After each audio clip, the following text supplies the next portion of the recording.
Assalamualaikum warahmatullahi wabarakatuh. Selamat pagi anak-anak. Perkenalkan, nama Ibu Hoirunisa.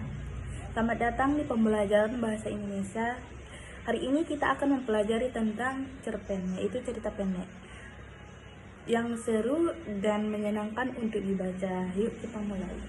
Cerpen adalah cerita yang memiliki alur sederhana dan tidak terlalu panjang.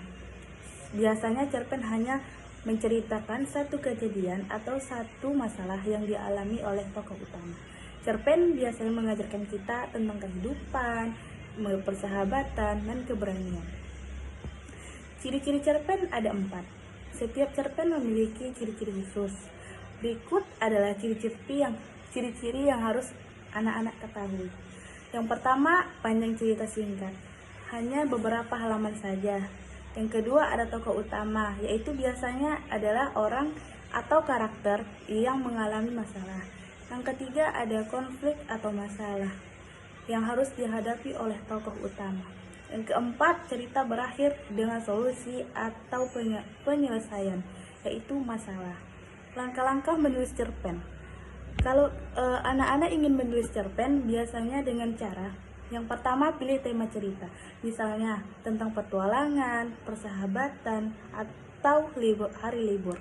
Yang kedua, buat tokoh utama yang memiliki masalah tujuan, misalnya seorang anak yang ingin menjadi juara lomba. Yang ketiga, buat masalah atau konflik yang harus diselesaikan oleh tokoh utama. Yang terakhir, tulis akhir cerita dengan penyelesaian yang bahagia atau memberi pelajaran. Ibu akan mengkasih satu contoh cerpen. Contoh cerpen yang seru adalah Si Kecil Yang Berani. Ceritanya tentang seorang anak bernama Budi yang takut berbicara di depan kelas.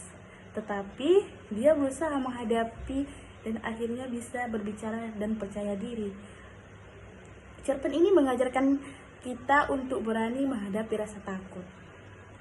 Jadi anak-anak, cerpen itu biasanya hanya cerita yang seru, tapi juga memberi kita pelajaran penting. Yuk anak-anak coba buat cerpen kamu sendiri dan bagikan cerita seru yang kamu buat kepada teman-teman atau keluarga. Dan cukup dari penjelasan Ibu. Baik anak-anak, cukup itu yang bisa Ibu sampaikan. Semoga anak-anak bisa memahami apa yang Ibu sampaikan. Terima kasih. Assalamualaikum warahmatullahi wabarakatuh.